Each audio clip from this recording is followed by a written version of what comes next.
Naku mga kababayan, sa poll na naman itong si Ping Lacson sa bagong sinabi po ni dating SP Cayetano, which is totoo na talagang mahilig lang mag-intriga itong si Ping Lacson. Eh yung sinasabi niyang walang nangyari, walang nagawa po si SP Cayetano at gulo lang yung nangyari nung hinawakan niya yung Senado. Kabay, actually sila yung gumawa ng gulo mga kababayan natin. Unang-una, sila yung nag-walk out. Ayun sinasabi nila, balik sa trabaho na tayo, move on na tayo. Sila nga po hanggang ngayon yung hindi makamove on. At kung babalikan po natin yung kanilang pag-walk out, na-realize po ba nila na inabandona nila yung kanilang trabaho nung nag-walk out sila?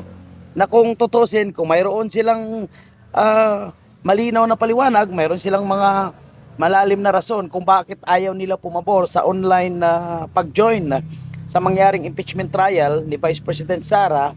Kasi nga alam naman natin na gusto talaga nilang harangin na makapag-join itong si Jingo Estrada at si Senator Pato de la Rosa dahil po sa kagustuhan nila na mabawasan yung threshold ng boboto sa impeachment o yung kumbaga yung numero, ibababaan yung numero ng pwedeng mag-convict kay Vice President Sara.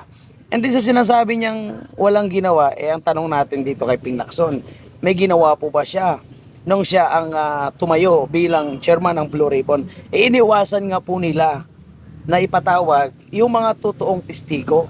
Yung mga testigo na sila yung susi para mapatunayan kung sino po yung mga kumulimbat ng milyong-milyong pera sa flood control scandal. Itong mga Marines. O ngayon, tingnan nyo. Una, nung nakuha po ng liderato ni Speaker Cayetano, yung Senado, okay lang sa kanila nung pinag-uusapan ng impeachment dahil agad-agad nag-convene ang impeachment ni BP Sara. Hindi po nagdalawang isip si SP Cayetano na ituloy at para malaman ng taong bayan sa pamamagitan ng patas na investigasyon sa impeachment. Diba? So okay sa kanila. Pero nung malaman nila na muli ibinalik kay Marcolita yung subcommittee ng Blue Ribbon, abay doon na sila nagpanik. Lalo na nung nagkaroon ng announcement si Marcolita na iimbestigahan yung mga dating miyembro or opisyal ng DPWH at itong 18 na Marines. Di ba may 18, may 14, may 7 pa.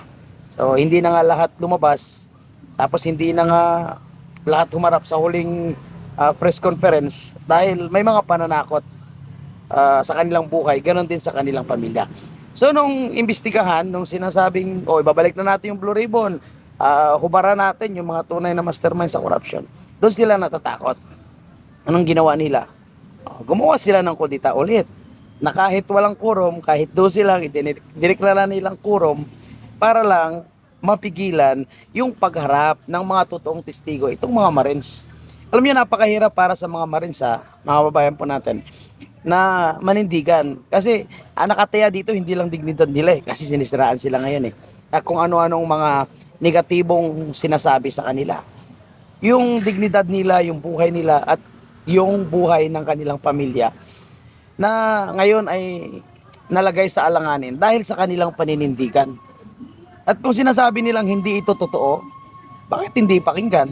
Ayan, sabi ko nga, gaya nito, yung pinangalanan si Erwin Tulfo, pinangalanan si Chis Escudero o si Tuta Asuto, ito na yung pagkakataon nila na patunayan na sinungaling, fake news, itong mga Marines sa pamamagitan ng pagpapatawag ng panibagong Blue Ribbon at sila yung may hawak. So, pwede nilang gisahin, di ba? Pwede nilang tustahin yung mga Marines doon dahil sila na ngayong may hawak. Pero bakit ngayon sinasabi ni Erwin Tulfo na hindi na nila ipapatawag yung mga Marines kasi chismis lang daw. Kung chismis ito, may pagkakataon siya na patunayan. Ipatawag niya. Pero bakit ayaw nila? Bakit sumabog yung ano nila, yung galit nila, lalo na itong mga Tulfo, nung malaman nila na paimbestigahan yung mga Marines. At ngayon takot na takot sila. So dito po sila nabisto. Hindi pwedeng sabihin nila na walang nagawa si SP Cayetano. So may nagawa. Talagang gusto lang nila mangintriga. At tingnan nyo hanggang ngayon, hindi sila makamove on. Pinapakialaman nila yung pag-Facebook ng SP Cayetano.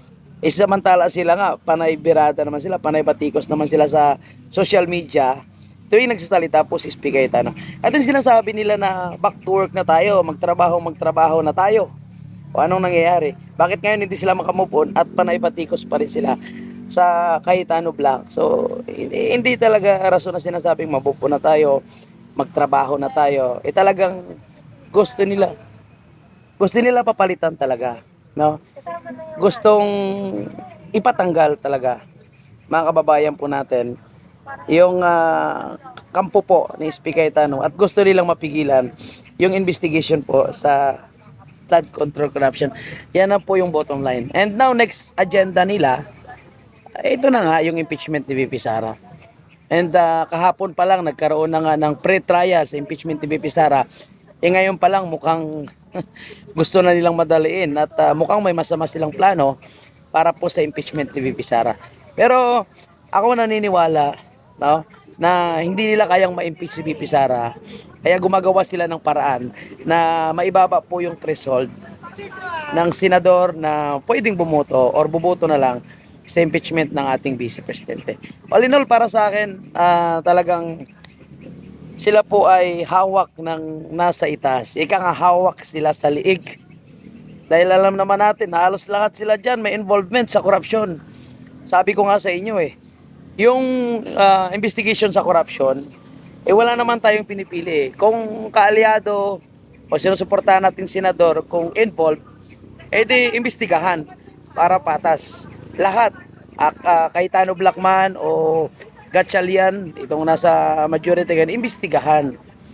At least malaman ng taong bayan. Kasi pera po ng sambayan ng Pilipino, yung ninanakaw. Kaso ang problema, ayaw nila.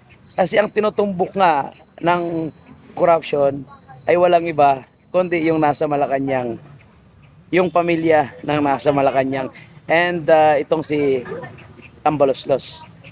Yan, ligtas na po si Joel Villanueva, ligtas na po si Judas Escudero sa mangyayaring kaso sa kanila. Tapos sabihin nila na walang kapalit, walang pinag-usapan para bumaliktad lang itong si Villanueva at si Judas Escudero. Kung gusto nila magmupon, kung gusto nila magtrabaho na magtrabaho, tigilan nila ngayon yung panay pagbabatikos sa kampo po ni dating SP Cayetano. Mag-move on sila. Sabi nga ni SP Cayetano, hanggang ngayon hindi pa rin sila naglagay ng mga members galing sa minority sa mga committee nila. Ngayon, sino yung sinungaling? Sino yung ayaw magtrabaho? Sino yung namumulitika? And bakit yung mga tulpo panay birada pa rin? Ang sinasabi ng tulpo, trabaho na tayo, move on na tayo. Tapos sa interview niya, binabanatan niya pa rin si dating SP Cayetano. Kaya hindi sila titigil dyan, mga babayan po natin. Otherwise, hindi nila mapilit na babaliktad yung nasa kampo ni SP Cayetano. Kaya abangan natin kung sino pa yung sinasabi nila na babaliktad. Isa sa kanilang niligawan, balita ko, dahil may warrant na daw, is si Bongo. Yung 2 bilyar. Kasi si Senator Marcolita, kulong kung kulong yan. Hindi yan magpapanegotiate. And I don't know with Loren Ligarda. Anyway, may karma naman, no? At mahirap kasi ngayon mahirap kasi ngayon tansyahin yung issue ng politika sa ating bansa. Lalong-lalo na gamit nila ngayon yung mga ahensya ng gobyerno, NBI, DOJ, pati ombudsman, sandigan, pulis. Kaya yung kakampi na lang ngayon talaga ng tunay na lumalaban sa korupsyon ay ang taong bayan. Kaya sana darating yung panahon na maninindigan yung lahat para makiisa po sa laban kontra korupsyon. Kaalyado man o hindi kaalyado, basta't involved sa korupsyon, dapat imbestigahan. Kaya nga pabor kami na ituloy ang impeachment kay VP Sara, pero dapat maging patas po sila.